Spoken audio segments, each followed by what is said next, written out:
A very good morning to each and every one of us, esteemed members, service providers, and our sponsor. I'd like to welcome each and every one of us to this AGM for the financial year 2020. I'll start with a quote that I spotted somewhere, which I think would be the impetus for this particular meeting today. And it comes from none other than Warren Buffett himself. As at July 2021, he's the world's sixth richest man, valued at about $96 billion. Just for that to resonate with us, that's an equivalent of about, he can purchase 11 million Pro boxes. I think that would resonate with quite a number of us. And this is what he says: money is not everything, but make sure that you earn a lot of it before speaking such nonsense. I will leave us with that particular thought before we continue. At this point, I'd like to invite our chair for a speech from his desk. Karibu, Chair.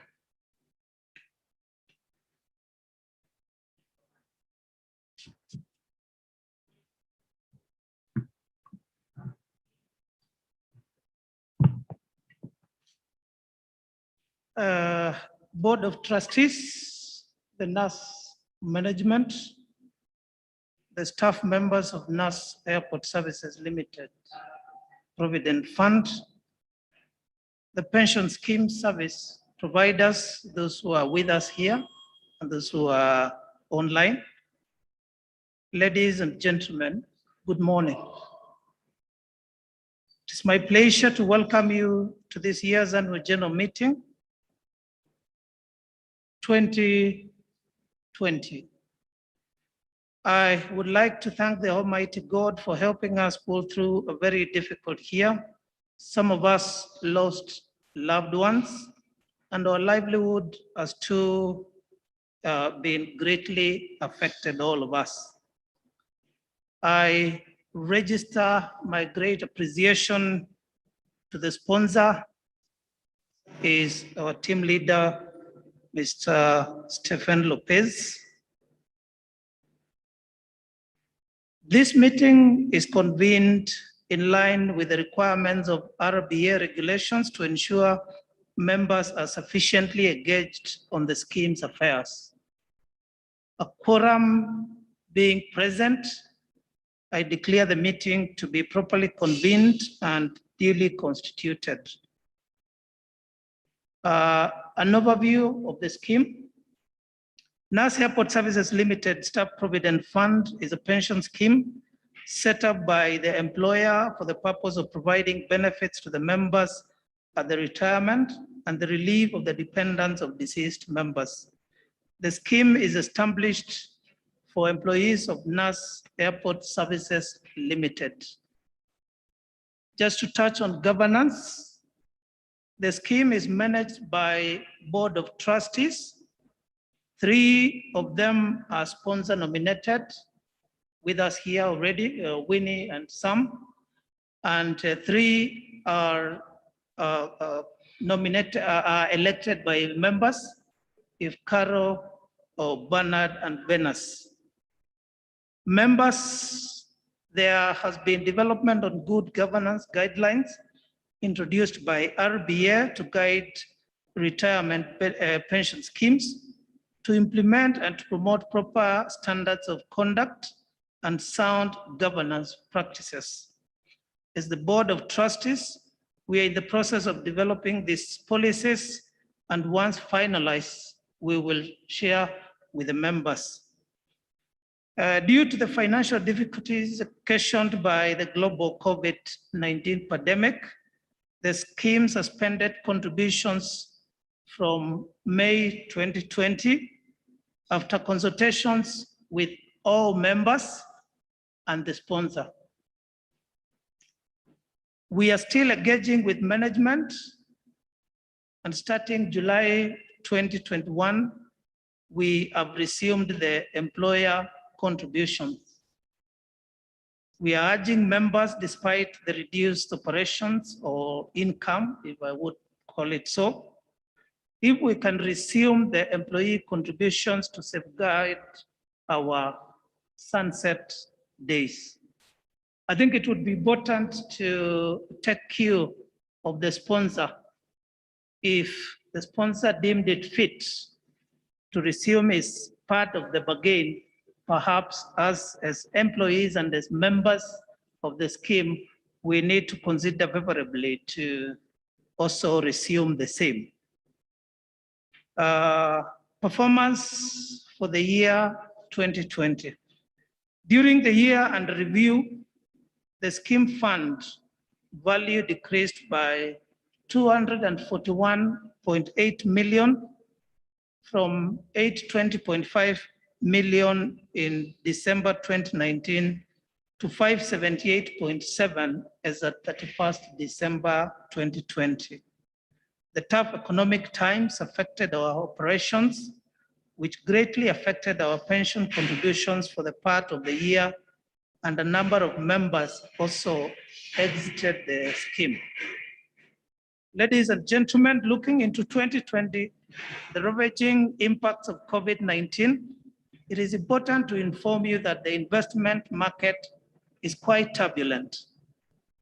Despite the Kenyan GDP contracting as at the end of the year to negative 5.7, the scheme had a positive gross return of 3%, which is already reflected in the statements that we have received. During today's meeting, you will have an opportunity to seek clarifications from our service providers on issues that concern you in regard to the pension benefits.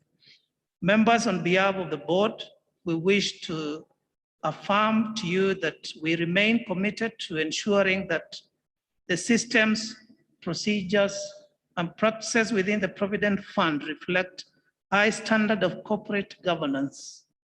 We are keen to ensure that a culture that espouses ethical behavior, integrity, and respect to all members and stakeholders is nurtured and maintained at all times. The Board of Trustees will also stay committed to the objective of supporting our Provident Fund to see members secure a comfortable life during retirement. I will shortly hand over to service providers for in-depth presentations, but before I do, allow me to appreciate the trustees team, the investment committee, and the service providers for their outstanding efforts during the year 2020. We have some of the best people in the industry working with us and for us. Their efforts will continue to place the Provident Fund in a strong position to capture the opportunities ahead. Legislation around retirement schemes continue to evolve. The reason being the legislation on use of retirement savings to secure homes. Our service providers will shed more light on this issue. The outlook is positive, albeit with obvious challenge of COVID-19 pandemic.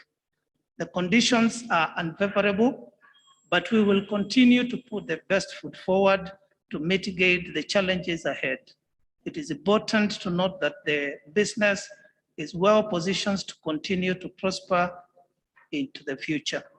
I look forward to the years ahead with confidence, together with my board. In conclusions, ladies and gentlemen, I would like to finalize by thanking you all for being here and those who are with us online. To the service providers, I appreciate your valuable guidance to the Board of Trustees so far, and we look forward to more prosperity in the future. To the Board of Trustees, thank you for steering the scheme in the right direction in discharging your fiduciary duties bestowed upon you by the honorable members of the scheme. To the members, I say yesterday is gone, tomorrow has not come. We only have today. Let us prepare adequately for retirement. Thank you, and God bless you.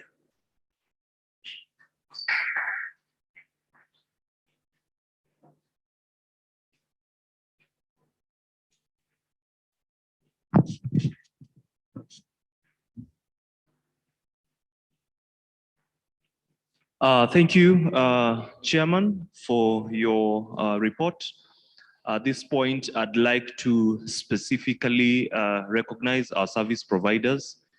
These are our administrator, that's the team from NWEL, our custodian, that's NCBA. I know they're joining us online, as well as our fund manager, that's ICA, Lion Asset Managers, who are also joining us online. I'd like us to then go to the next item on our agenda, which is a confirmation of minutes for the last AGM. And I'd like to invite our administrator to take us through the exercise. Stephen, karibu.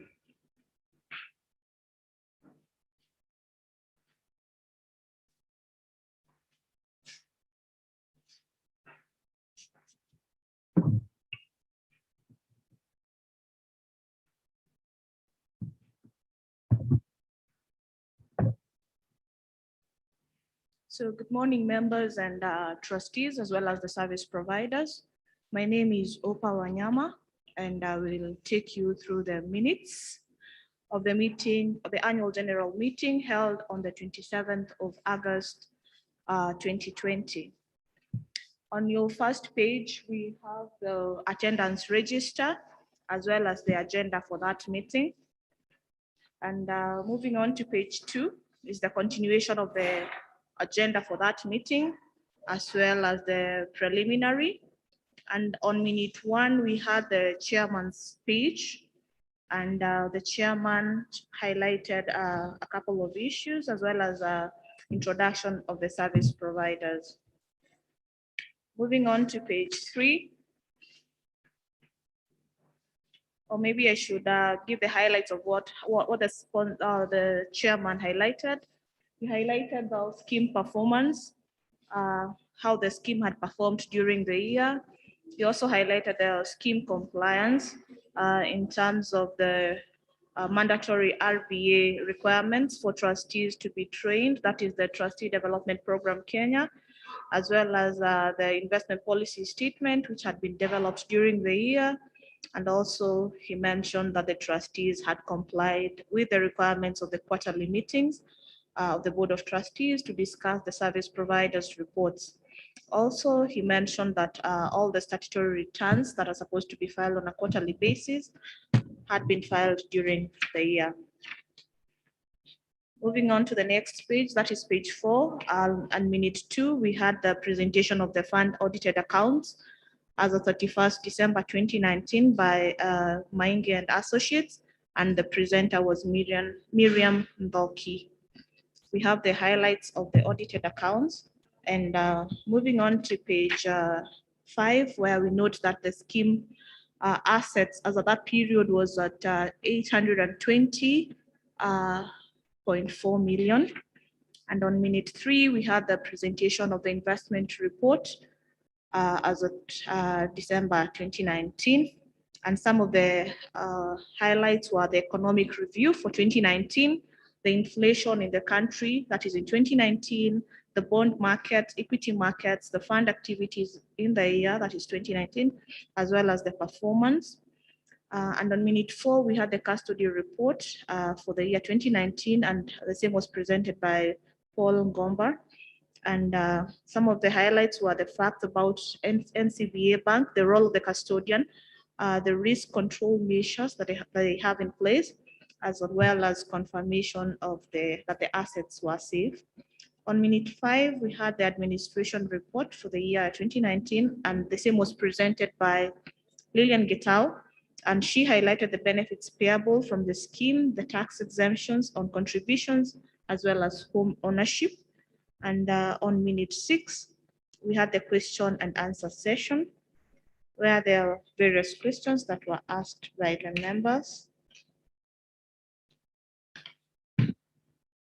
And on minute 7, we had any other business as an agenda item. And there being no other business, the AGM was adjourned at 9:58 a.m. With closing remarks from the chairperson.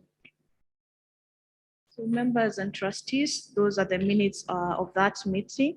Maybe the members who are present during the meeting can confirm if that is a true reflection of what was discussed. I think members, you can use the chat to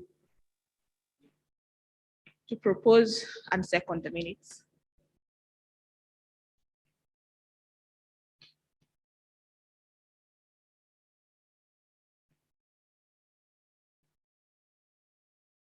Do we have a proposer?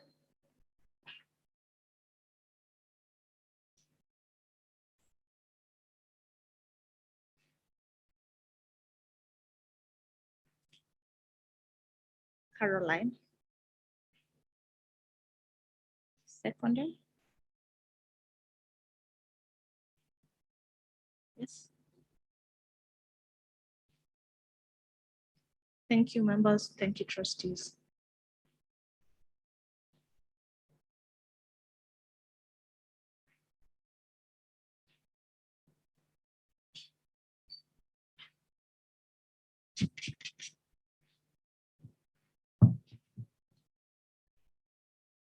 Thank you, Opa, for the presentation. I'd like to advise the members that should you have any questions, we will address the questions at the tail end of this particular meeting. So kindly, if you have any questions, you can just note the questions down. You could also make use of the chat function for those of us who are joining us virtually, and then these particular questions shall be addressed at the tail end of this meeting. I'd then like to invite auditors, that's Maingi and Associates, to take us through the financials for the year 2020. Karibu.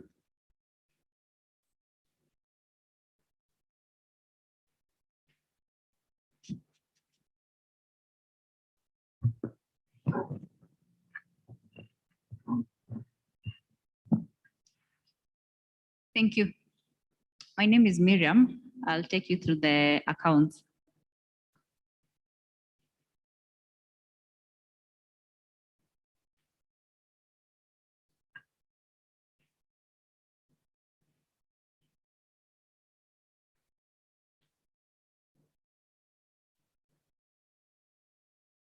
Okay. I'll go straight to page 1, where we have the trustees and other service providers. I won't read them. On page 2, we have the report of the trustees and the membership, the financial review, and the investment compliance statement. On page 3, the report of the trustees continues, where we have an highlight on how your scheme investments were done by the fund manager. And then the auditors, a statement from the auditors.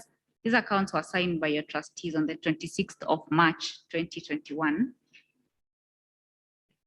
On page 4, we have the corporate governance, and I'll read something small on that, on the board structure and composition. The board size and composition is guided by the Retirement Benefits Act, which states that a defined contribution scheme shall not have less than 4 and not more than 9 trustees, while the number of trustees elected by the members shall be at least 50% of the board composition.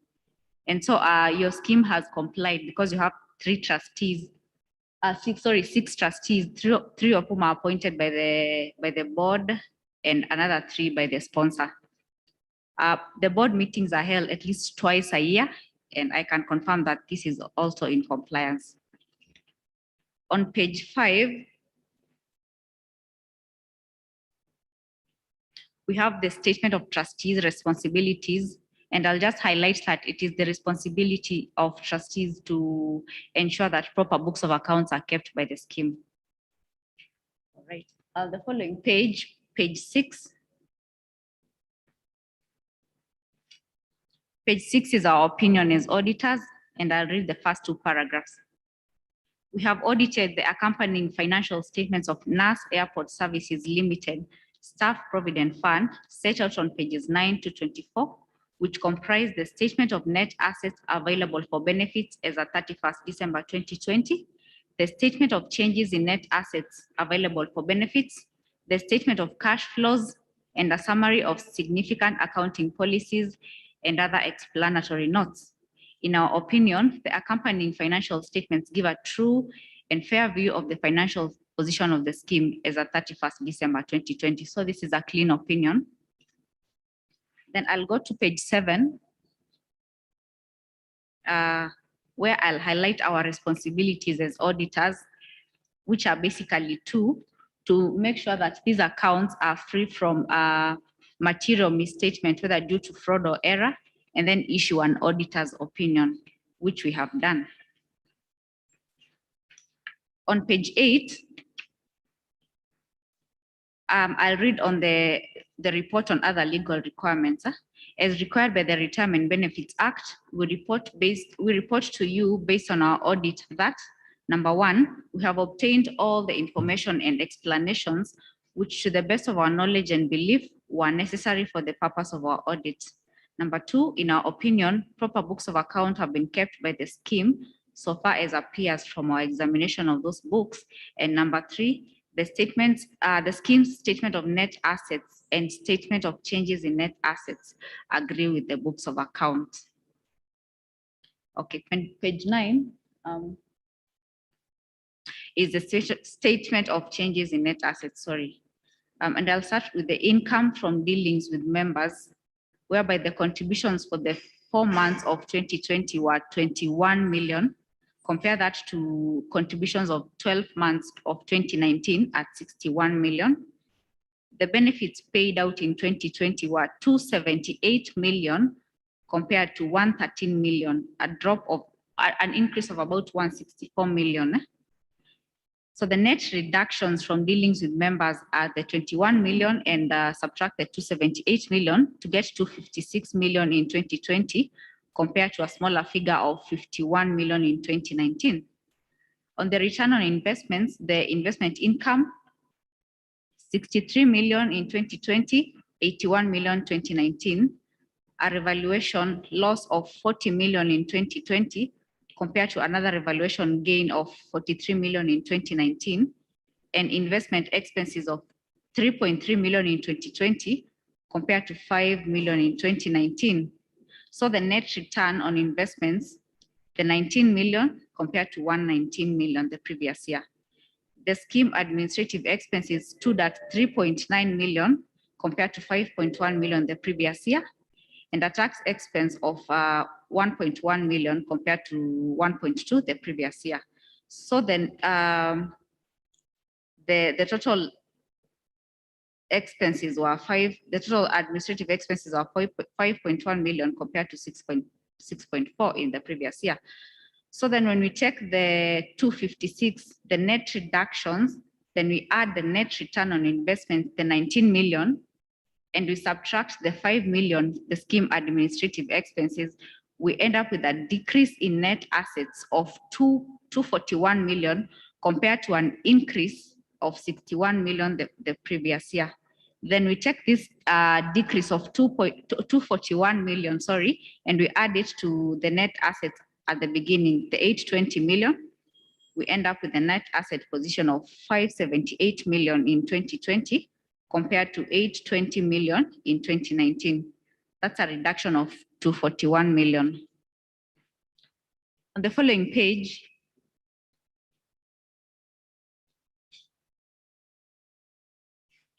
page 10, is where your scheme's assets are invested. And we start with the investments at fair value, 559 million compared to 726, and at amortized costs, 20 million compared to 95 million. So that gives us 579 million compared to 822 million the previous year. The current assets of the scheme were cash held by the custodian for 46,000 compared to 90,000, and another receivable of 2 million compared to 1.3, and a tax recoverable figure of 291,000 compared to 400. So the total current assets 2.7 million in 2020 compared to 1.8 in 2019.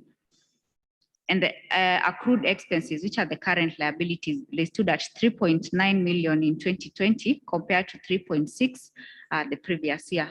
So the net current liabilities, which is the 2.7 million, we less the 3.9 million, we get a current liability position of 1.1 million and another liability position of 1.8 million the previous year. So when we take this 1.1 million, the net current liability, and add it to the assets on top, the 579 million, we get the 578.7 million compared to the 820 that we had seen in the previous year.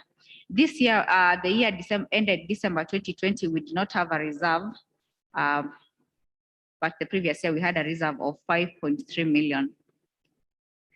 On the next page is page 11, basically showing how funds are coming in and out of the scheme, so I won't go through that. On page 12 is the cash flow, which also shows how money was spent, how money came in and went out of the scheme. On the following pages from page 13 all the way to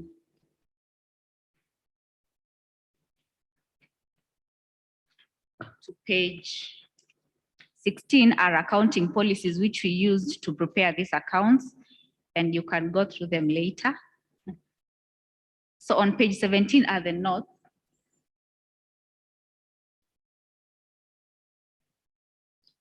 And we'll go through them one by one. We have the contributions receivable. For the employer is usually 7.5%, and for the employee it's 7.5 with an option of 10, 12, 15 or 20% of the basic pay. And then there's an additional voluntary contribution of 4.0 in 2020. So the benefits payable were 278 as earlier stated in 2020.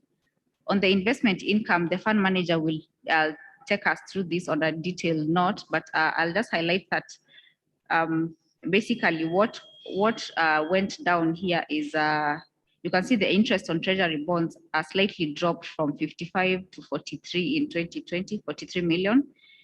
You can also see corporate bonds and commercial paper dropped from 5 to 2 million, and a loss on sale of quoted shares. The previous year was 1.2 million, and in 2020, a loss of 650,000.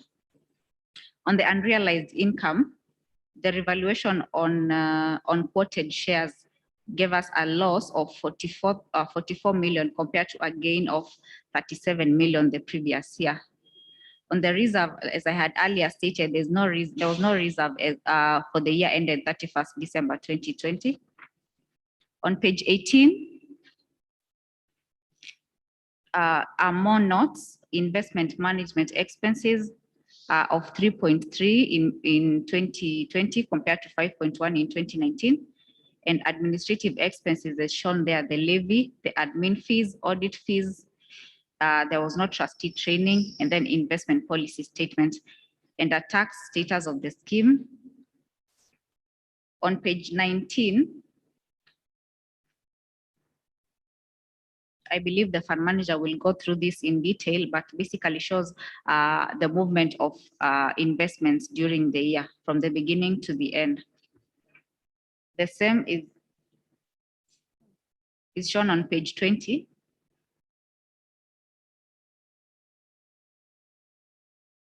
Yes. For 2020 is the investments for the year 2019. On page 21 are more notes. Page 22, the cash at bank and other receivable figure.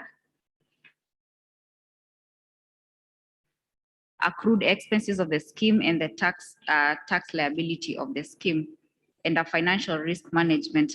On page 23, I'll highlight on the financial risks that your scheme is exposed to. We start with the foreign exchange risk. In the year ended December 2020, we did not have offshore, so we can safely say that your scheme was not exposed to foreign exchange risk. On the interest rate risk, your scheme was exposed due to investments in things like treasury bonds, corporate bonds, and short-term deposits. But the trustees, together with the fund manager, make sure that your exposure is limited. On the price risk arises basically due to debt securities that can fluctuate due to changes in market value. And on the credit risk arises from cash and cash equivalents and all interest-bearing investments and receivables. And we have shown how much your scheme was exposed in terms of credit risk for both years. On the final page, page 24, liquidity risk, your scheme was very much exposed this year because of the very many withdrawals that took place in 2020. But the trustees and the other service providers make sure that there's enough money in terms of cash deposits and there's enough assets to dilute quickly so that all the withdrawals are paid on time.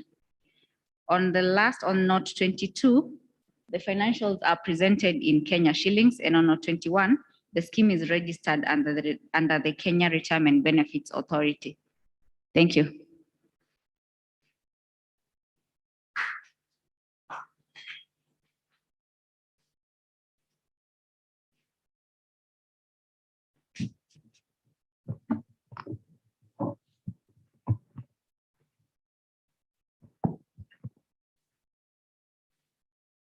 Thank you, Miriam, for your presentation. We shall go direct to the fund manager's report, and our fund manager shall be joining us online. So, Richard, I believe you're ready.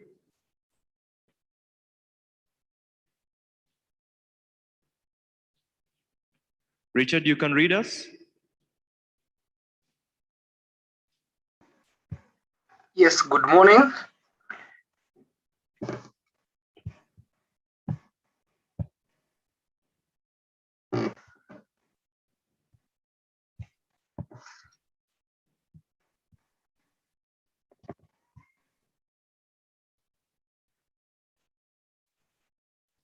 Richard, we can read you with the request that you switch on your camera.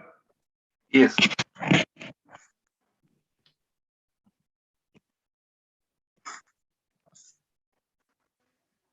Morning.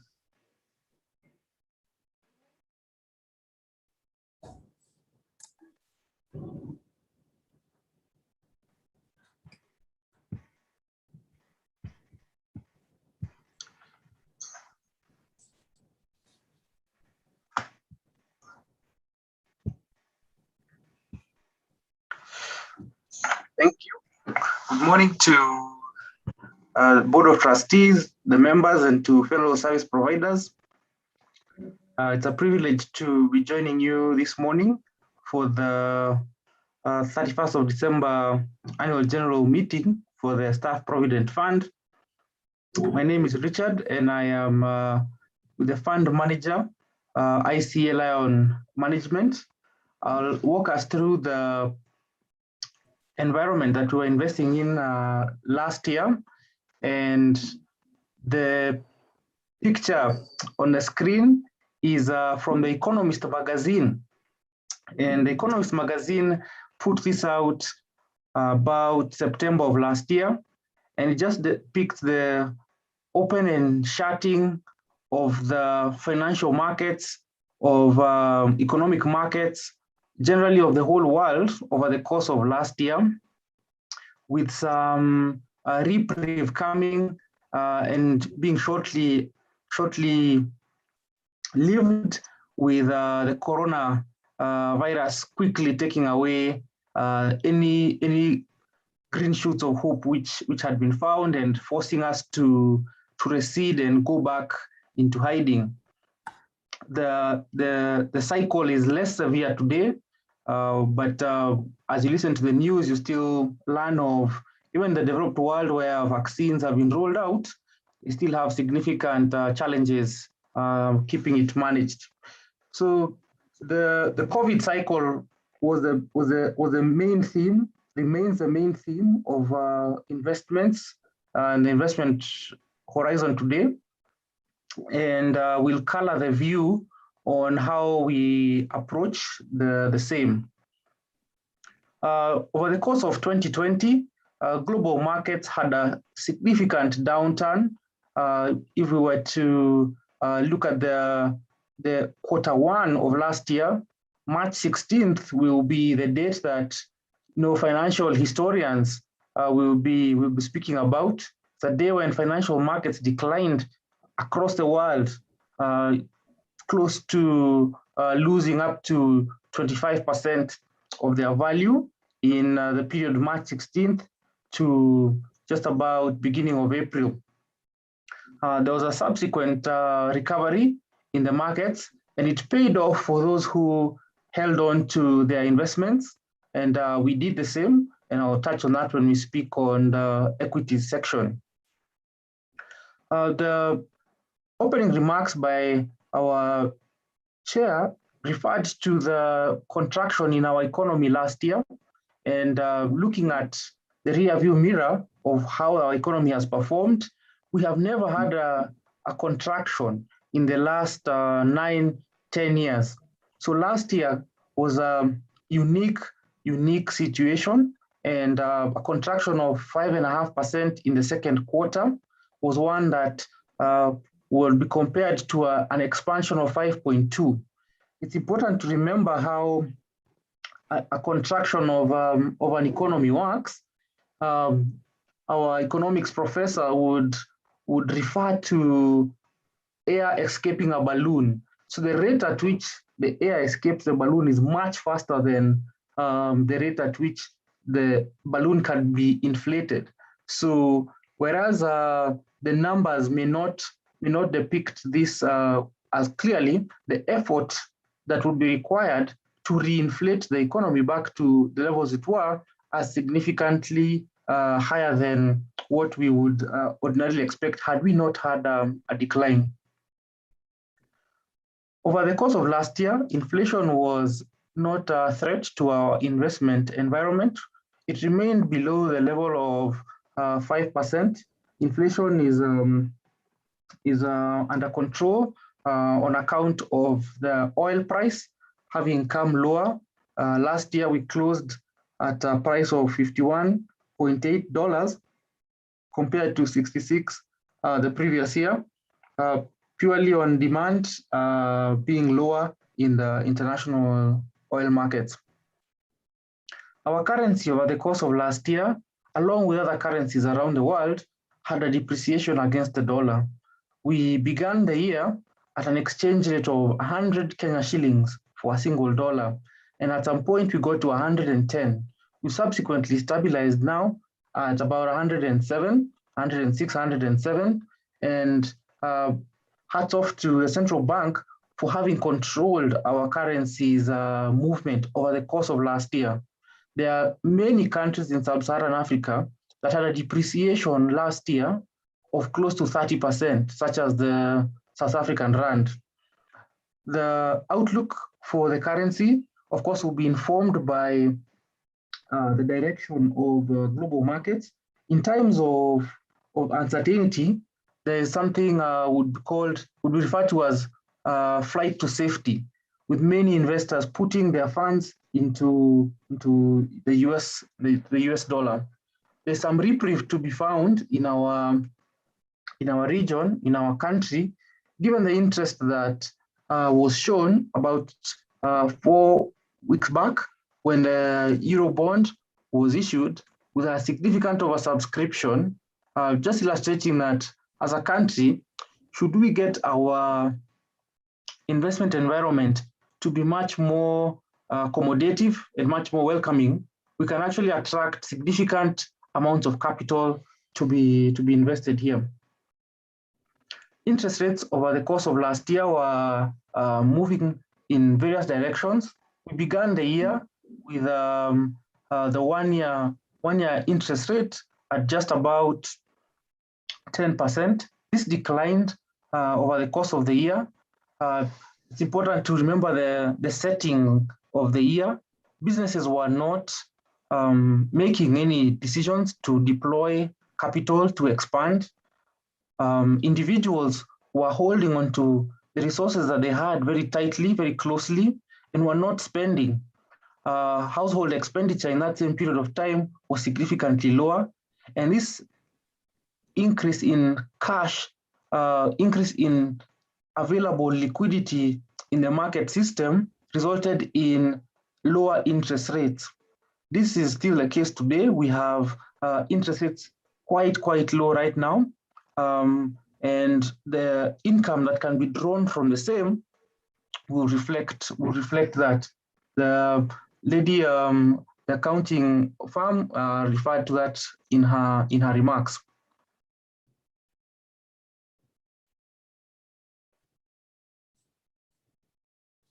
The interest rates on the yield curve were also on a downward trend last year. I think it's important to recall that the government borrows money for durations of between 1 year and up to 23 years. And the rate of return that an investment for 23 years today can pay is 13%. That's actually quite low. The compensation for investing for 23 years at 13% is quite low, compared to, say, an investment of 7 years, which is paying 11%.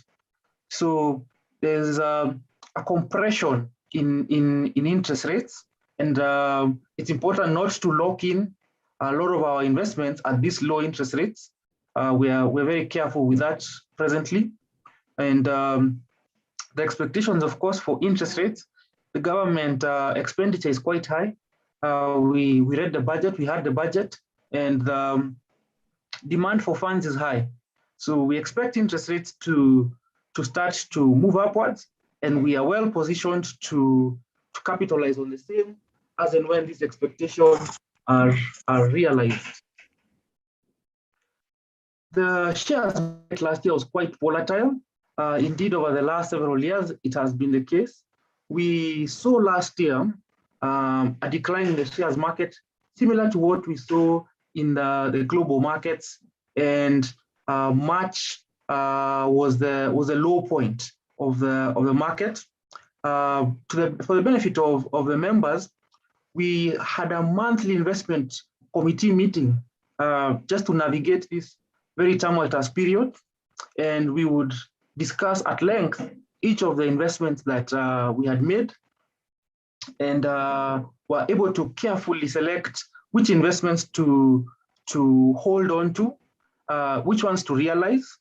In these times of panic, you find very good investments being sold away at a song, and we held on to our investments, and over the course of the year, we saw a recovery in those same investments, and those are actually the investments which today have really supported the growth of the fund from last year in September up until today.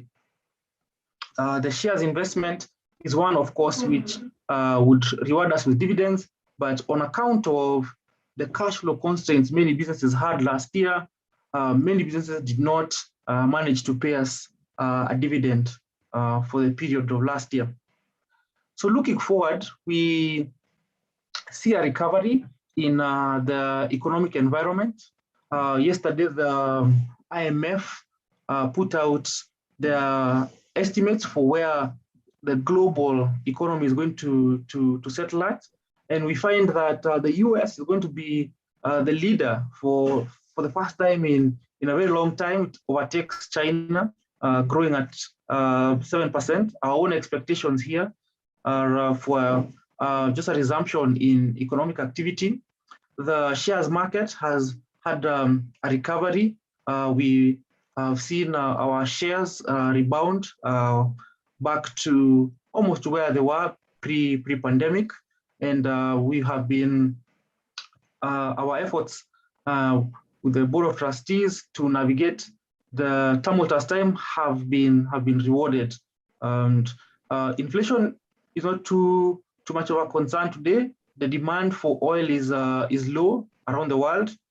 Interest rates are stabilizing at this level, but we remember the deficit in our budget, which needs to be filled, and that could result in an upturn in interest rates over the course of the next 12 to 18 months. The diaspora remittances last year were quite strong. We are getting remittances of close to 2 billion shillings every month, and it's quite encouraging to see that. We have also gotten significant support over the course of the pandemic from multilateral lenders, which goes a long way to cushioning our currency. Our Provident Fund last year, we began the year at a value of 822 million. And going into the pandemic, we were 740 million. Over the course of the year, we had significant withdrawals, 278 million, which was met. And there are many schemes which are not able to honor the promise to its members as and when the obligation falls due. The NAS Surveyor Fund is a remarkable one. Withdrawal of close to a third of the fund, more so in a market which was declining, in a market in which there was tight liquidity, just goes to show the level of commitment the Board of Trustees has in shepherding the fund and executing fiduciary responsibility. The scheme therefore closed a lower value of 580 million. The investment allocation is quite conservative. We closed the year at with an investment of half of our investment in government securities. Over the course of this year, we have harvested some of the gains that we've gotten from the equities market, which will be invested into government securities to maintain our balance. The investment in government bonds gives stability to the returns that we get, gives us the income, and does not suffer the significant fluctuations. As we turn the corner, we expect the scheme to resume and continue to grow at a meaningful pace, both from the contributions from the sponsor, from encourage members to also make a contribution towards the sunset days, as our chair said, and of course also from the investment returns that we are working towards achieving. The scheme was compliant with each of the guidelines that are dictated by the Retirement Benefits Authority as our regulator. Thank you very much, and I will hand back the meeting to the host to guide us to the next session. Thank you.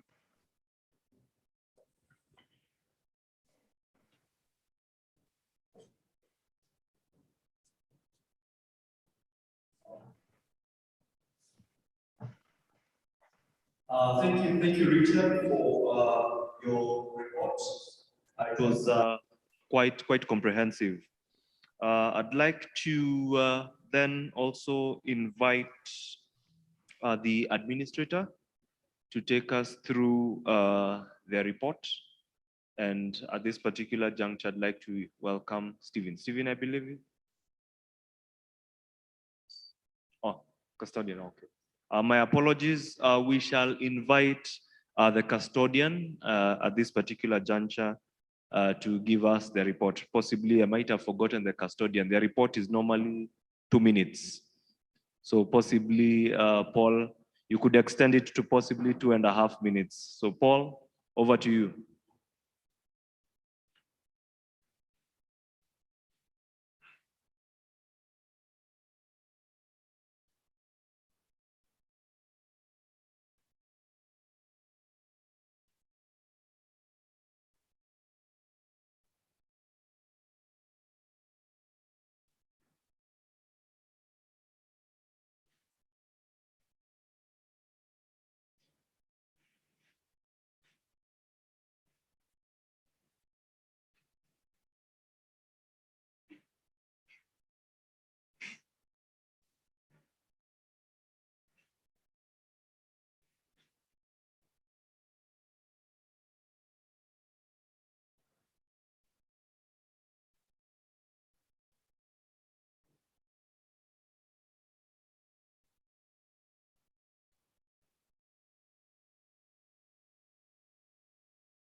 Technology has a way of kicking you out when you least expect. So let's just give the custodian a minute or so that they can log in.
I think as we wait for the custodian to check into the meeting, we shall then go to the administrator's report.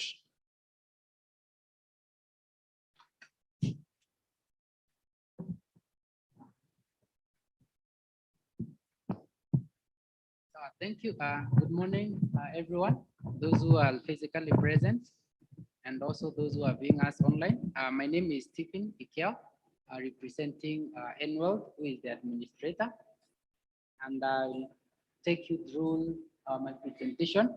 Generally, I'll give a brief introduction who NWEL are. NWEL, the administrator, our vision is a lifetime of financial well-being. So we ensure that our members, that is our clients, our employees, and everyone in general has a well-being, that is a well-being and dignity of financial in all aspects. That is from the time you are employed and for the entire of your lifetime. Then we have some core values, that is trust, excellence in our work.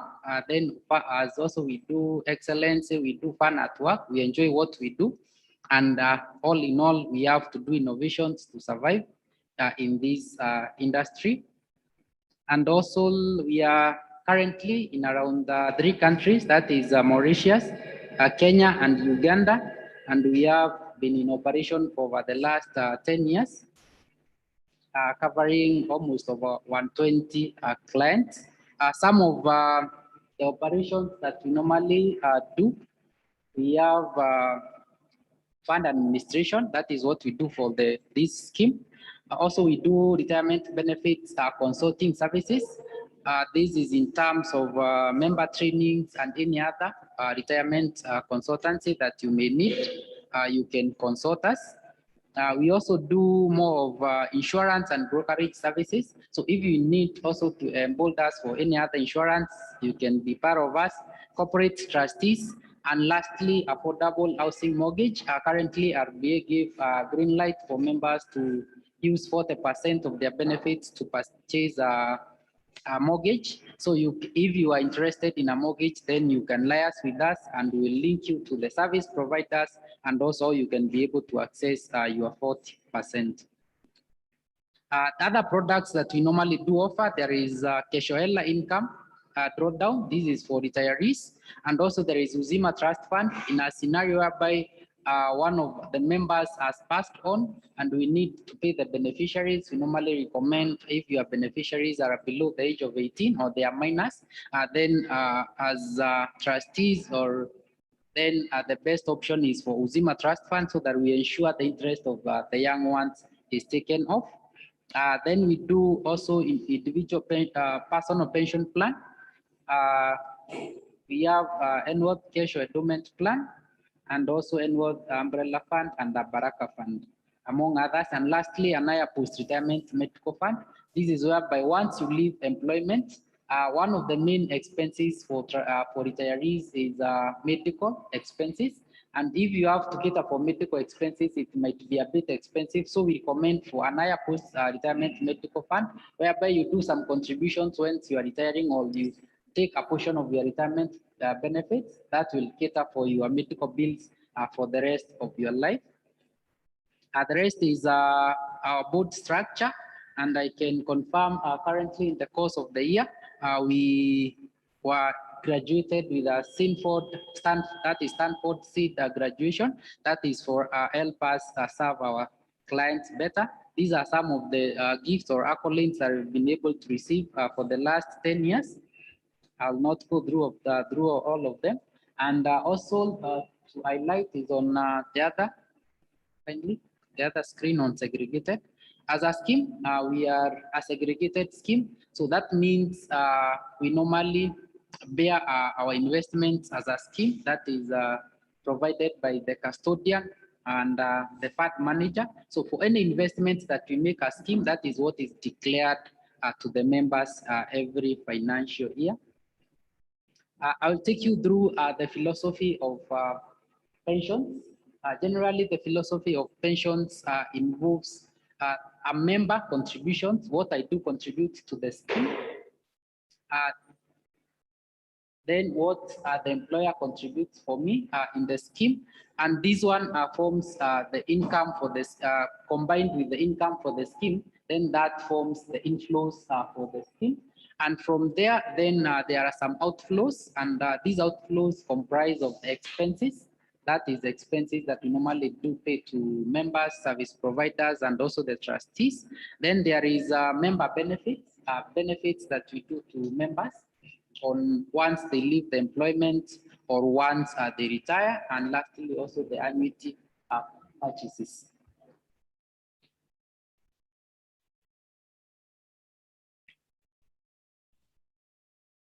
I'll look briefly on the budget that was passed back in June. And among the budget, there were some of the highlights that we are covering on capital markets, insurance sector. And right now, I will only touch on what involves the pension scheme. And that is one on pension retirement benefits. Our government put aside around 700 billion to cater for retirees. This is on public sector service. And among these, there is pensions that are normally pay up on monthly basis, and around 20 billion that will cater for the superannuation that has been created for the employees of the government.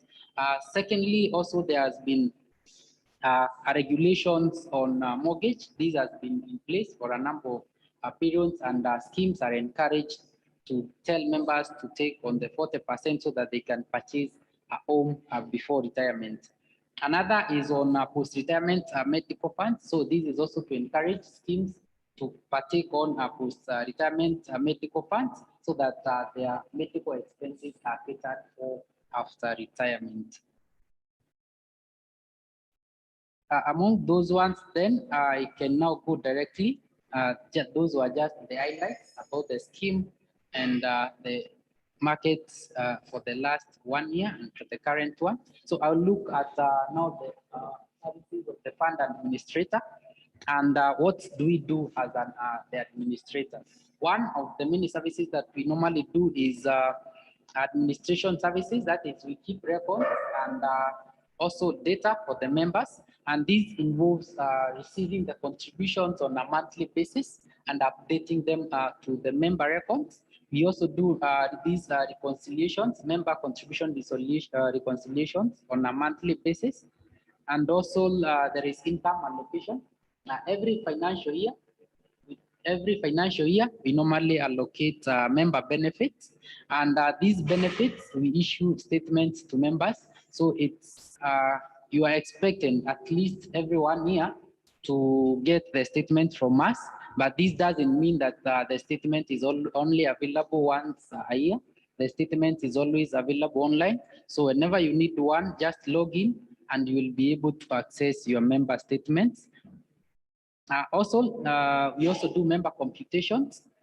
This involves once a member leaves the scheme, that is in terms of retirement, also it can be in form of retrenchment, it can also be in forms of resignation. Then we do your computations, which with regard through the trustees approval, then we proceed to pay the benefits. We also do a member education, that is in terms of we do one through A.G.Ms. Also, we hold forums to educate our members on pension matters. Lastly, we also update member records, that is in terms of your nomination of beneficiaries. So for members, kindly ensure you fill a nomination of beneficiaries as frequent as possible. Also, we do investment accounts. This is in terms of management accounts, which we normally share with the trustees. We also maintain books of accounts, as highlighted by our auditor. We do keep the books of account in consultation with the trustees. Lastly, we do reconciliation of bank accounts. That is bank accounts and whatever we have, we do reconciliation, which we share with the trustees.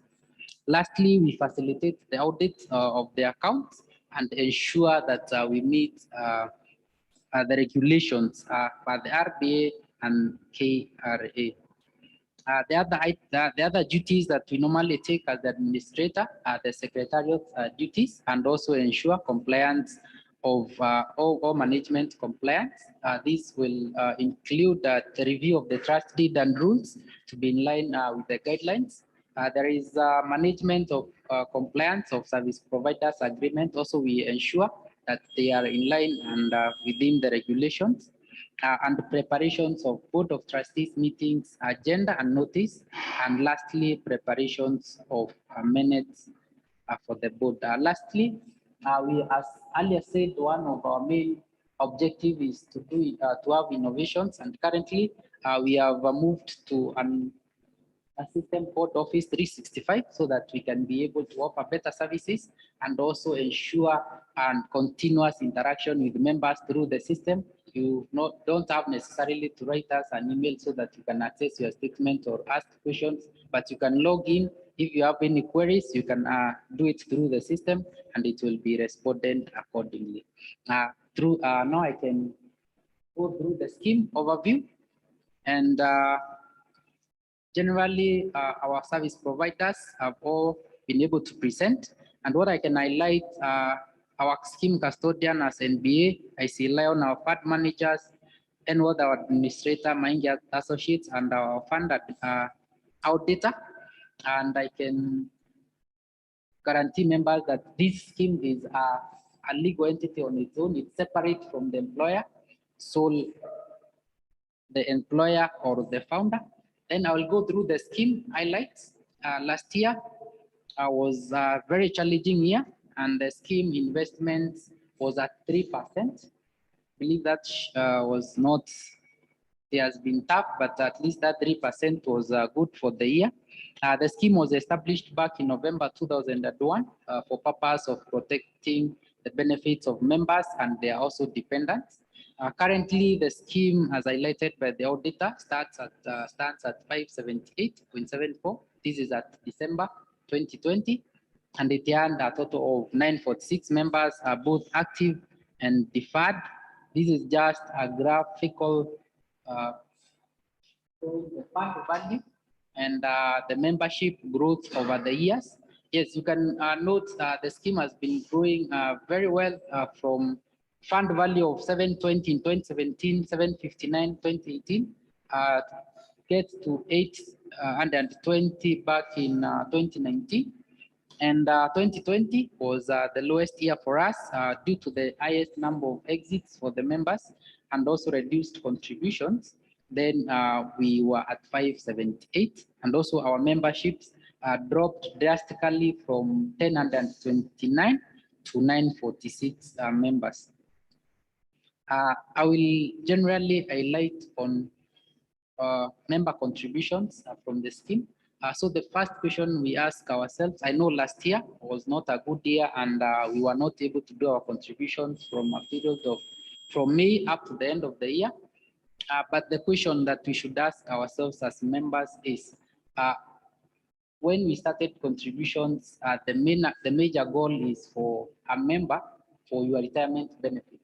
So what would happen now that our contributions have stopped? What will happen at our early years, at 60 years, at 50 years? The ages where we are not able to work again, we are not able to move from NAS and go to look for any other form of employment. What will happen to our future or our retirement years? So mine is to encourage members. It might be tough, but also we have to look at the future. When you reach the age of 60, you want to maintain the same lifestyle that you aren't well employed. So ensure that you do your contributions and also if possible beyond the normal contributions that the employer does for you, then it's the high time we do additional voluntary contributions. This is beyond what now the percentage we do on our monthly to month basis. I will highlight under what conditions we can be able to access our benefits. The first scenario is under retirement. So if you work with NAS until your retirement age, that is early retirement age of 50 or normal retirement age of 60, sorry, then you'll be able to access all your benefits in full, less any applicable taxes. Secondly, there is an option that a member can be able to purchase an annuity or an income drawdown. So that is optional for members, but is normally encouraged. For one reason is to ensure your financial security. If I were to give you a lump sum today, it's not a guaranteed it will take you for a longer time. Assuming you retire at 60 and I give you a lump sum, it's not a guarantee that that lump sum will take you until you get to the age of 80. But when you do an income drawdown or an annuity, there is a guarantee that for the rest of your life, you will have an income as you used to earn a salary well employed. Also, the other item to look at is when you access your benefits at the age of 65, then currently there is no taxation and you access it as full. Other items to consider when you retire, one is medical cover. You need to at least, if you are not able to purchase the post-retirement medical fund, then ensure that whatever you have can be able to cater for your medical bills, because that is the major expenses for members who are retiring. And also ensure liquidity. Whenever you retire, ensure at least you have some funds that can be able to cater your day-to-day expenses. Lastly, your social well-being. This encompasses where you stay. You have, if it's in church, ensure that you involve yourselves in church matters. If it's in your society, ensure you are part of the society and you don't live alone. And lastly, ensure you have a home. It's encouraged that wherever you ensure you have a home, this will minimize your payment of rent payments if you are paying rent. So that's one way of ensuring that during retirement, then we have minimal expenses as much as possible. The other item to the other way you can pay members is on early withdrawal, or if a member leaves employment today and they have not attained the age of 50 years, then we are able to pay you a maximum of 100% employee contribution and 50% employer contribution plus interest. And the remaining 50% portion is normally left in the scheme until you reach the early retirement age of 50 years, or you can be able to transfer it to an individual pension scheme, or you can transfer it to your current employer if you are moving from NAS for green pastures. Also, these benefits that we are paying will be taxable, and there are two forms of taxation here. One is if you have worked for less than 15 years, then that means we'll use the lower bracket, which is more punitive as compared to the other bracket, which encourages people to save more and also access their benefits when they have been in a scheme for a period of 15 years and above, and also they are above the age of 50 years. So that one is a bit friendlier. So it's to encourage members, once you leave this employment from NAS, it's not a must that you have to take your benefits. You can wait until you reach 50, transfer it to an individual pension plan, or you can take it to your current employer. The major things to consider here is the tax component. It's very punitive, and also you defer your benefits for future purposes. The other condition in which we can be able to pay members is on ill health retirement. Normally, on ill health retirement, a member is paid all his benefits in full, less any taxes. And under this condition, then what do we need for us to be able to pay a member under ill health retirement? One is a medical report from a approved medical practitioner. So we'll need these reports highlighting that you are not able to continue your employment any further due to medical conditions, and through the approval of trustees, then you will be able to pay all your benefits. The other condition you can be able to pay a member is whereby you're immigrating or you are moving out of the country for good with no intentions of ever coming back to Kenya, then you will pay your benefits in full, less any taxes applicable.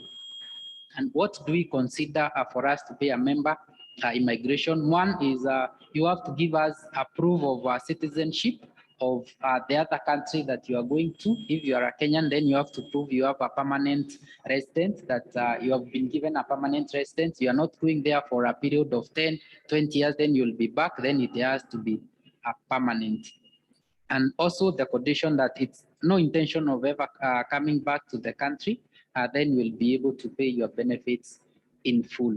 The other item is on transfer. We allow members to transfer from one scheme to the other.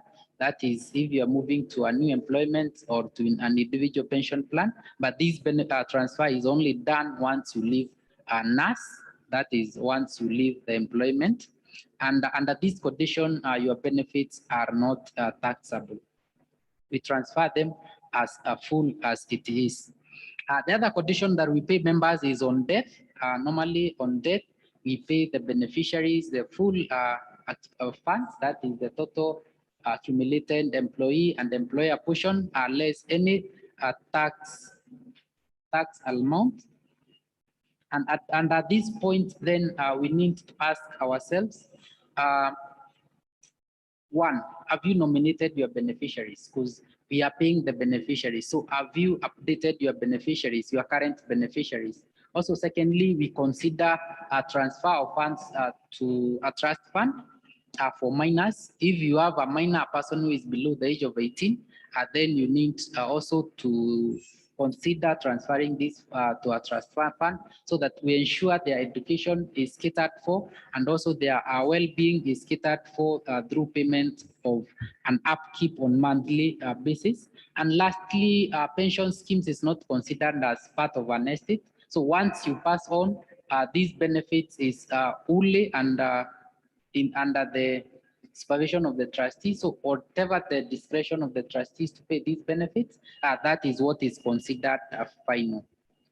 So this is to encourage members to fill their nomination of beneficiaries frequently, and as much as possible, keep updating them on year-to-year basis, you can pick a form through the HR and update your beneficiaries, and through the HR, they will be able to submit these nomination of beneficiaries. And from our end, we will be able to keep these records for purposes in case a death occurs.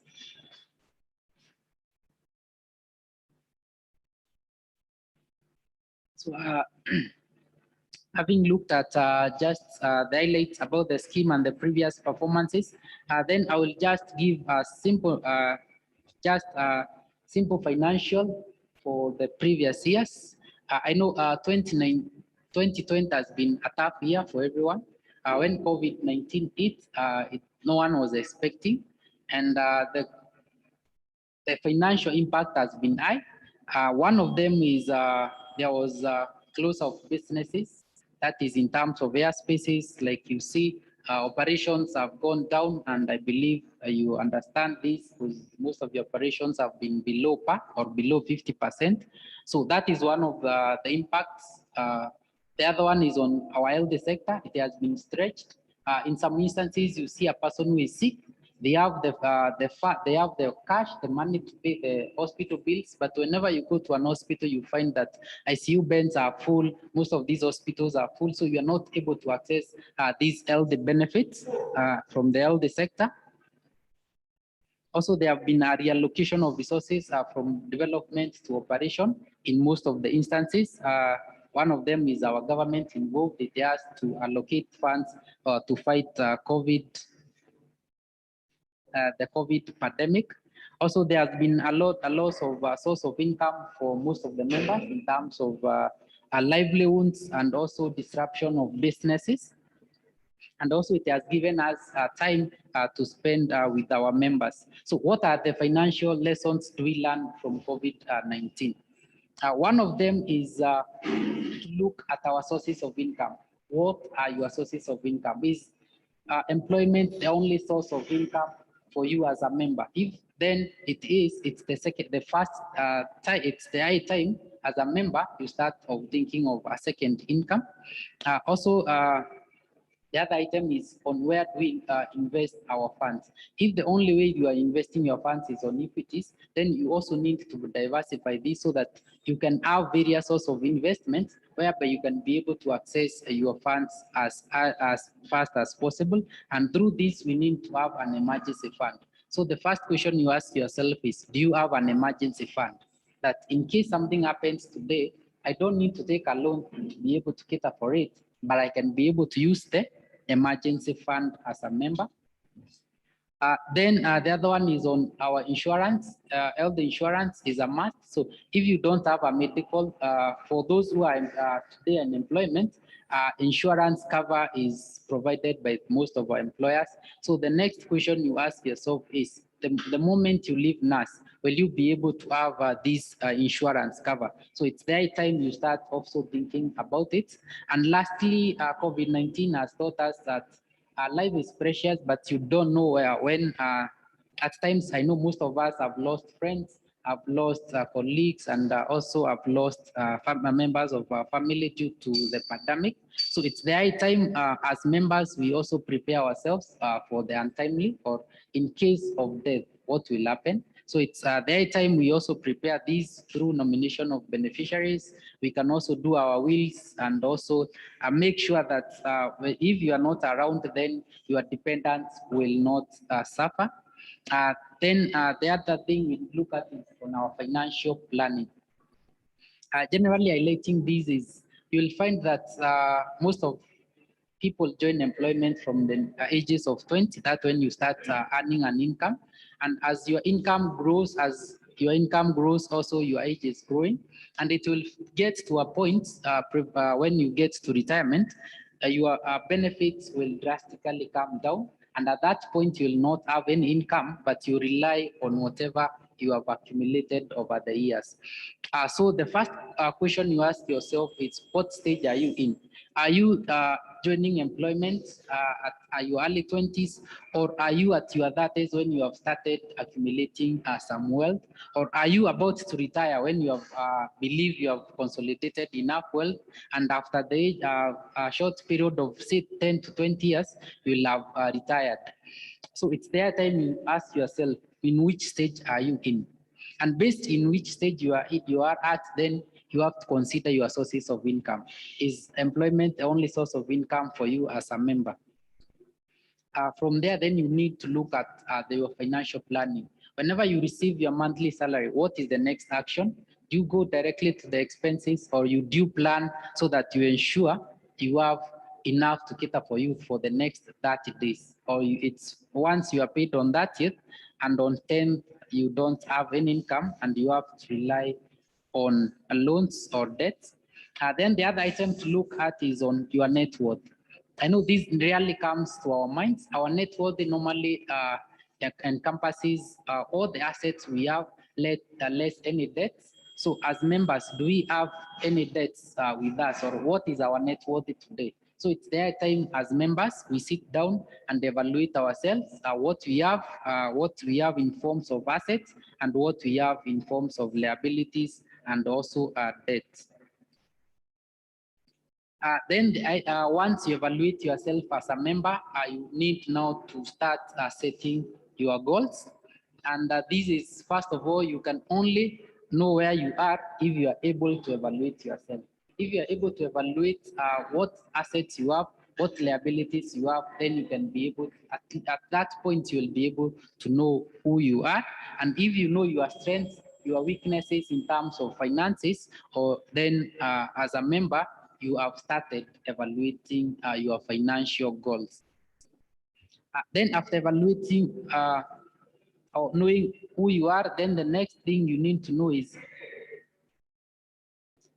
what you must know what you want to be.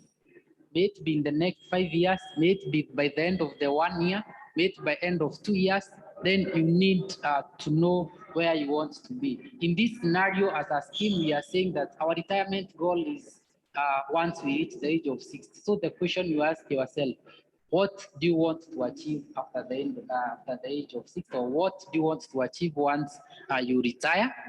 So once now you have been able to establish what you want to be, may it be in 5 years, 10 years, 20 years, when you retire, or even tomorrow, then you have to create a game plan. I need, by creating a game plan, you need to evaluate yourself. A good example I will give is, if you know what you want to achieve, then it's the time you start creating a financial structure in terms of, you have to evaluate it in terms of timelines and also your income, what you have currently. And by doing this, it's the high time you start preparing budgets. If it's on monthly basis, on yearly basis, you need to have budgets. And normally budgets, the best way to have to look at it is you need to understand what are your needs.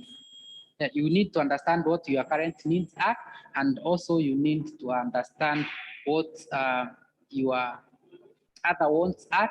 And lastly, beyond this, you need to also do some savings. And the best time to do this is now.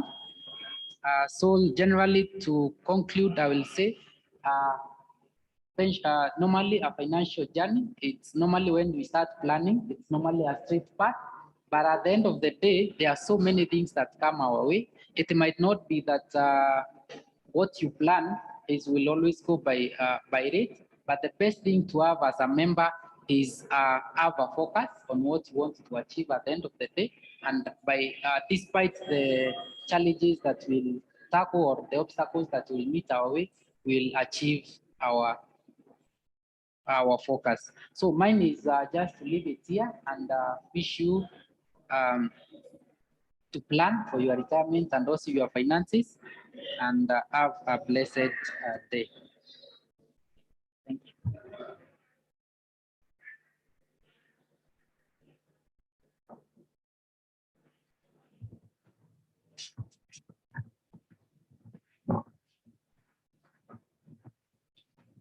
Thank you. Thank you, Stephen, for the admin report. We have our custodian online, and I'd like to invite Eva for the custodian's presentation. For the members that are online, I'd request that we still continue channeling whatever questions we might have on the chat function. Custodian, karibu. Thank you, Chairman. Kindly confirm that you can hear me.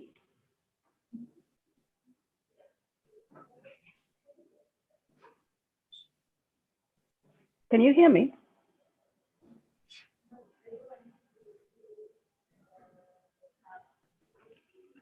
Eva, we can hear you. Okay, thank you, Chair. I'll be making a presentation on behalf of the custodian. My role here today is to confirm the assets that we're holding at the end of the last financial year. But before I do that, I'll just have a quick slide that will talk about what our role is as a custodian to the fund. First and foremost, our role as a custodian is to ensure that any investment instructions received from your fund manager is settled in a safe and secure manner. So once they've done their research, decided what investment to purchase, they'll give us instructions. Our job is to ensure that asset is received and registered in the scheme's name. And if it's a sale, the proceeds from that sale is received. We're also tasked with safekeeping all the assets that the scheme holds. Examples would be your equities, your government securities, those are your treasury bills and bonds, all deposits, any corporate papers, those will be held by ourselves. As a custodian, we also do what you call asset servicing, and that generally means income collection. We keep track of all the interest that is due to the fund, any dividends that are due to the fund, we keep track of those and ensure that on the payment date, they're received and credited into the scheme's account. And to aid us in doing that, we use what you call a corporate actions diary. As a custodian, we also facilitate the process of opening any investment accounts that are needed, be it cross-border, offshore. And these accounts are opened in our nominee name. And this really means that your assets are ring-fenced. They're not commingled with any other assets that we're holding for the bank. Neither do we commingle it with any other assets that we're holding for any other clients where we provide this service for. We do report to your trustees on a quarterly basis. And during this meeting, we go over the details of all the transactions that are processed during the quarter under review. To your administrator and fund manager, we talk to them on time-to-time basis. With your fund manager, we give them access to online platform where they're able to see any cash balances real time so they can make investment decisions. We also do return to the regulator on a quarterly basis, returns to the CMA and Capital Markets Authority and Retirement Benefits Authority on behalf of the scheme. Should you decide to leave the fund, we'll be given instructions to make payments. We'll pay to you, we'll pay to any pensioners, and also we do pay any scheme expenses as and when they're incurred. We also aid your trustees in ensuring compliance that contributions are received on a monthly basis. And I want to confirm to the membership here that your contributions are paid by your sponsor on a monthly basis. So you should commend them for that. And then last but not least, our role as a custodian is to just safeguard the fund. Should we sense any danger to your fund, our job is to whistleblow about it. We will talk to any party, depending on what the situation it could be. So members today, I want to confirm to you, these were the assets that we were holding at the end of the last financial year. We had a cash balance of 446,154 shillings and 68 cents. We had demand deposits, those are your short-term deposits, valued at 14.8 million shillings. Core debt equities at 250.7 million shillings. Your long-term deposits at 5.4 million. Corporate bonds valued at 13.2 million. Offshore investments at 1.3 million shillings. Treasury bills at 27 million. And the bulk of the investments being in treasury bonds valued at 266,711,000, giving a total fund value at the end of the year of 579,698,260.43 cents. So members, I would like to confirm to all of you that all income earned during the year was collected on time. All investments were executed within the laid down regulations. Confirm to you that your investments were also executed by all the fund manager instructions that we received during the year, and that your investments are safe with us. Thank you very much. That marks the end of my presentation. I'll hand the meeting back to the chairman. Thank you very much.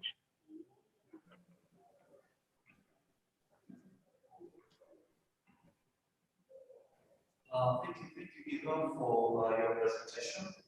And at this point, we shall go straight to the Q&A.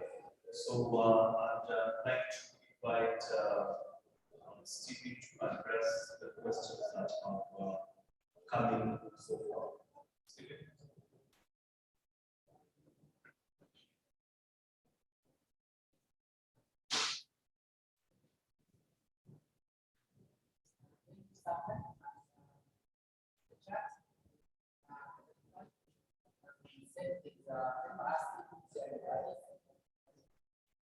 Without that staff, as our scheme earlier elected, it's a segregated scheme.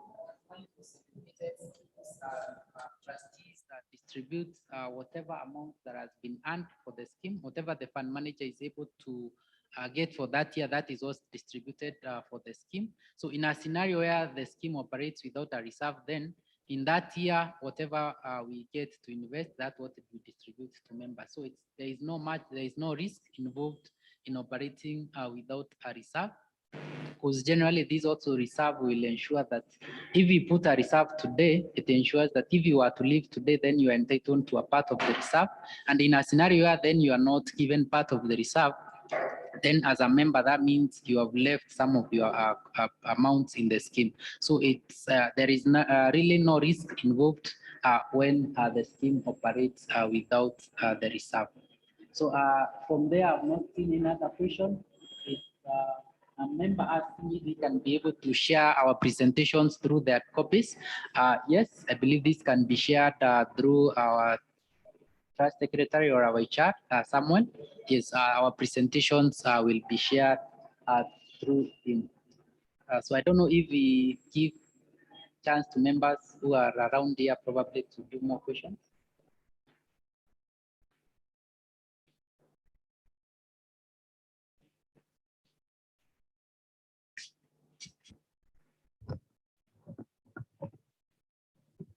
Thank you, Stephen. For members on the floor, any questions? Any questions? Yes, Benas.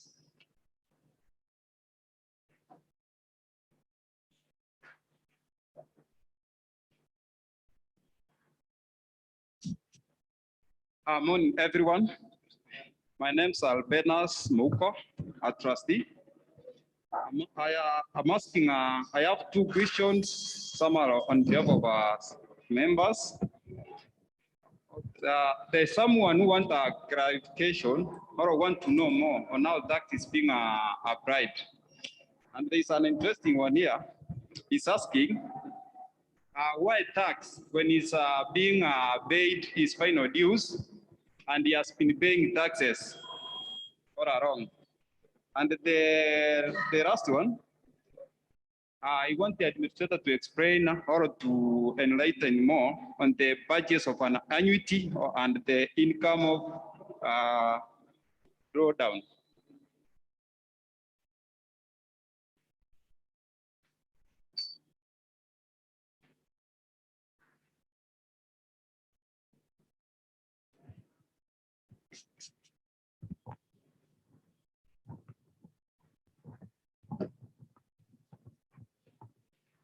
I think on the aspect of the income drawdown, I shall leave that to the administrator to address that. On the aspect of taxes, even our good Lord said, pay to Caesar what belongs to Caesar. Unfortunately, that is our tax structure, and it's something that we have, unfortunately, to live with. So if that's what the government has said that needs to be taxed, we are just walking in obedience to what the good Lord advised us. I think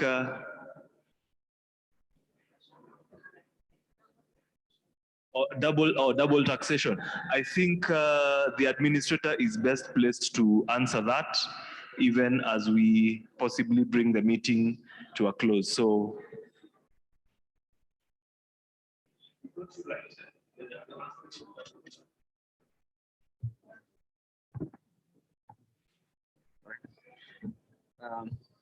Thank you. My name is Albanas Mudoka, working together with Stephen and Opa. I want to respond to the first question on double taxation. So when it comes to retirement benefit schemes, the Income Tax Act has given tax exemptions, and this tax exemption is up to 20,000 per month, and that translates to 240,000 in a year. What that means is any contribution that you're making to the scheme, and this contribution is less than 20,000, then that contribution you're making will not be subjected to any tax at the pay point. So it will mean then if as a member you're contributing 20,000, and I'm just giving an example, your salary is 100,000. It will mean from your salary of 100,000, 20,000 will be deducted toward the pension scheme, and the payee would apply on the 80,000, not 100,000. However, if you make any contribution above the deductible amount of 20,000, then the tax would apply on the excess contribution. So when that money comes in the scheme, the current regime that we have is what we call EET, is an exemption at the pay point, which is now the maximum of 20,000, then exemption on investment income accrued from those contribution of 20,000, and then we tax the final benefits. However, at the point of taxing the final benefits, we give you a tax relief of 60,000 for each year that you contribute to a maximum of 600,000. So I hope that has answered your question. All right. On the other question, which you did ask, is the issue to do with annuities and income drawdown.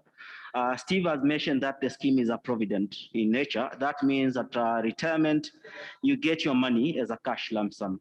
However, there are members who feel like handling a cash lump sum at this particular point would not be the best idea for them. So basically what happens is that we give you that option to either purchase what you call an annuity or an income drawdown. An annuity is an arrangement between yourself as a member and the insurance company, and they guarantee to pay you for the rest of your life. Okay, so in this particular case, let's take an example. You have retired today, and you have accumulated 1 million shillings. You don't want to access that money as a cash lump sum. So you approach an insurance company, either this is any company of your choice, but you have to look at the stability and the annuity book of that particular insurance company. So they will tell you with 1 million shillings, we are going to pay you 10,000 every month for the rest of your life. All right. That is an annuity. And they offer you what they call guarantee period. These are minimum periods of payment, which ranges between 0, 5, 10, 15, up to 20. Currently, the maximum that is being offered by the insurance company is a guarantee period of 20 years. It will mean the guarantee, if something happens to you before the expiry of the guarantee period, they will continue to pay your beneficiaries or your dependent until the lapse of the guarantee period. If they say we are guaranteeing to pay you for 20 years and something happens to you in the 15th year, then they pay your dependents for the remaining period of 5 years. After that, they stop payment. However, if you leave past the guarantee period, then something happens to you, they stop paying. All right? So if you say it's 20 years and you have lived past the 20 years, they continue paying you until your last day. After that, then they stop paying. That is clear on the annuity. Then the other one is what we call an income drawdown. An income drawdown is a similar arrangement with annuities. However, income drawdown is being offered by financial institutions. And in this particular arrangement, unlike annuities, is the financial institution will tell you, you have retired with 1 million shillings, we are going to pay you 10,000 shillings every month. However, the minimum period you can be in this particular arrangement of income drawdown is 10 years. So you give us your 1 million shillings, we pay you 10,000, we invest the 1 million shillings, all right? You gain the investment income from that investment as we pay you your monthly income. After 10 years, they tell you you have an option where you can get the balance as a cash lump sum, okay? You have an option to continue with that particular arrangement of income drawdown, and you also have an option to purchase an annuity with the residue balance after 10 years. So in this particular arrangement is you are taking the investment risk as a member, all right? And the annuity is the insurance company takes the investment risk. And the income drawdown, in the event something happens to you, the balance is paid to your dependents as a cash lump sum, unlike in annuities where they pay until the lapse of the guarantee period. So those are the differences between annuities and the income drawdown. And I do hope I've answered your questions.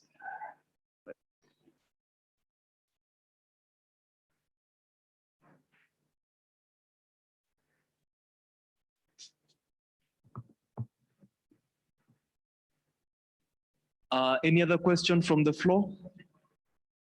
There is a question that I've seen that has been posted online. I believe it's, I will paraphrase, it's to the effect if as members can actually not quite see it.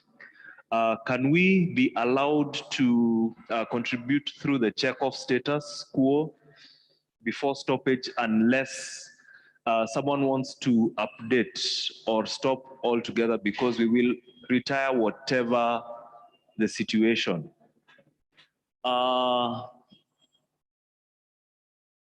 Interpretation on this, I believe, is to the effect that we are, given that we are not having employee deductions and contributions towards the PF, if the same can be done at the volition of the member, and the answer to this is yes.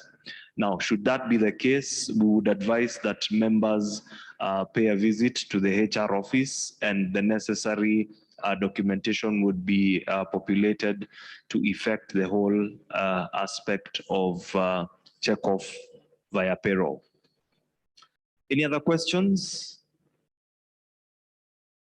I think with no other questions, I think we can possibly bring the meeting to a close unless there is an AOB from members. Okay, I think I will bring the meeting to a close with a rhetorical question to each one of us. Those that are represented here and those that are online, have you updated your nomination of beneficiaries form? I repeat, have you updated your nomination of beneficiaries form? I will leave that to each and every one of us. Asanteni sana.